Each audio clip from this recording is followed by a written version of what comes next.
Good day mga kahabi, this is Hendrix and welcome to my channel.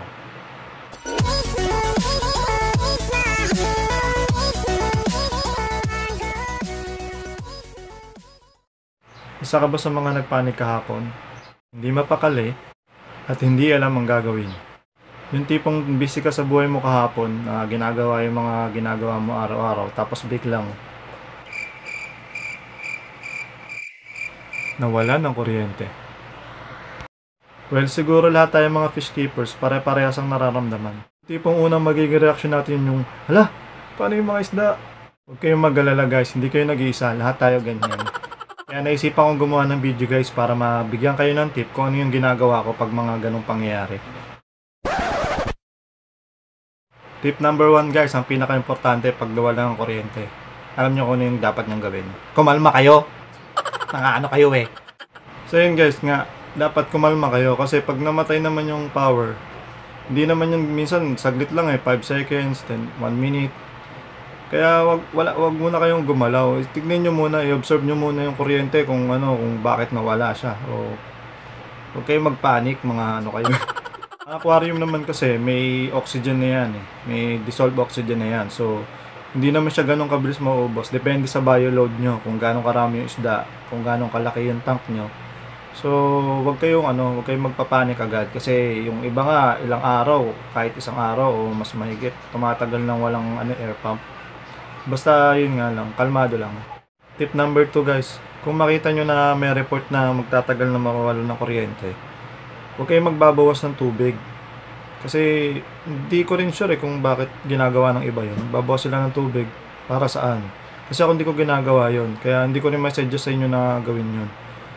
Kasi yung tubig na aquarium natin guys, may dissolved oxygen yan Tsaka meron yung mga bakterya. Ngayon kung magbabawas ka ng tubig, mababawasan yung dissolved oxygen mo, pati yung bakterya mo. So anong mangyayari? Mas mabilis mauubos yun. Mas mabilis mawawala ng oxygen yung isda. So, anong sense nung pagbabawas ng tubig? Hindi ko rin talaga sure kung bakit nila ginagawa yun. Kasi ako, hindi ko talaga ginagawa yun. Tip number 3 guys, pag nawala ng kuryente. Pag ang gamit nyo, overhead filter, o kaya trickle filter, o kaya yung sump. Diba may mga, kayo doon, filter medias kayo doon. Mga ceramic rings. May mga bakterya yun Yun kasing bakterya na yun, kailangan nyo ng isda. So, ako, i-suggest ko kung siyempre mawawala yung pump natin, mawawala yung daloy ng tubig dun sa filter. Mas magandang gawin yung mismong filter media, ilagay nyo sa loob ng tubig, dun sa loob ng tank mismo. Kasi pag natuyo yung filter media natin, mamamatay yung mga bakterya na nag-build up na dun So sayang naman. Saka kailangan din na isda yun kung matatagalan yung pagkawala ng kuryente. Ilagay nyo na lang dun sa tank. Kung meron kayong mesh bag or kung yung mga net, lagay nyo sa loob yun, tapos ilubog nyo sa tubig. O gusto nyo, lagay nyo lang ng diretso. Ikalat nyo lang dun sa tubig ng tank sa loob. Makakatulong din yun para makasurvive yung ating mga alaga kung walang power o walang kuryente. Tip number 4 guys, ito yung pinaka-importante para hindi kayo kinakabahan din kung sakaling magba-brown out. Dapat meron kayong ganito.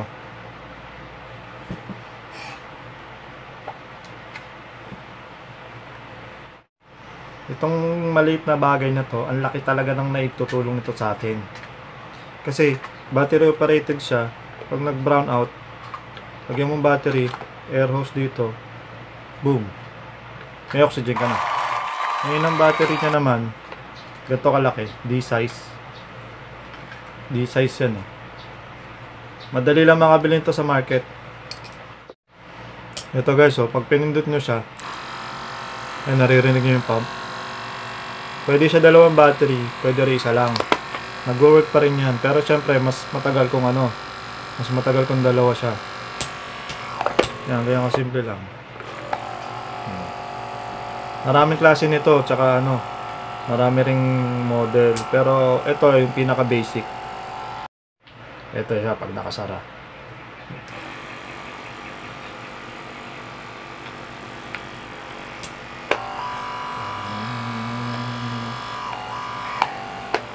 Pwede nyo rin siya sakbit sa belt nyo.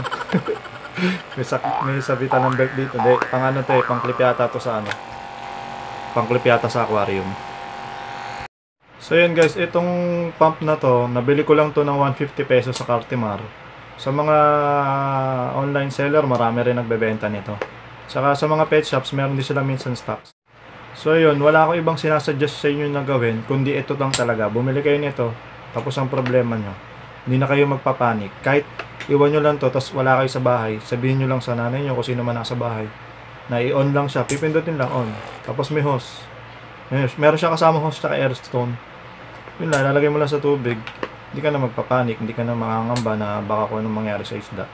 Diba?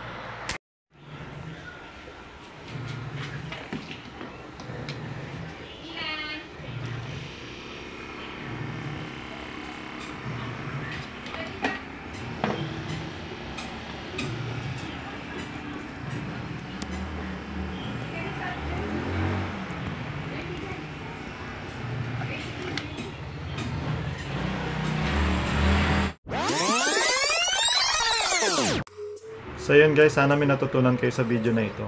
Para sa mga ngayon pala nakapanood, huwag na kayong magdalawang isip na mag-subscribe. Wala kayo bang gagawin kundi i-click ang subscribe button at ang notification bell para ma-notified kayo pag nag-upload ako ng mga bago kong videos. I-invite ko rin ang lahat sa darating na May 10 to 12, 2019 sa Lokban Pahiyas Aqua Show 2019. Nagaganapin sa Lokban Church, Quezon Province. Para sa mga gustong sumali, ilalagay ko yung Facebook link ng organizer ng show na yon. Guys, sana makapunta kayo. Kita-kita tayo doon. And also, ini-invite ko nga rin pala kayo sumali sa aking Facebook group. Meron kasi akong binuong Facebook group. So, lahat welcome doon. Ilalagay ko link sa description. Mga tanong kayo at hindi kayo makapag-comment dito sa YouTube kasi wala kayong account sa Google, pwede kayo magtanong sa Facebook group. Sumasagot din ako doon pag hindi ako busy. Shoutout kay Levi na lagi ko nakakausap sa Facebook page. Shoutout kay Saddam Madaa at kay Lance Belaong. Happy fish keeping sa inyo lahat dyan. Hanggang sa susunod na video. Out!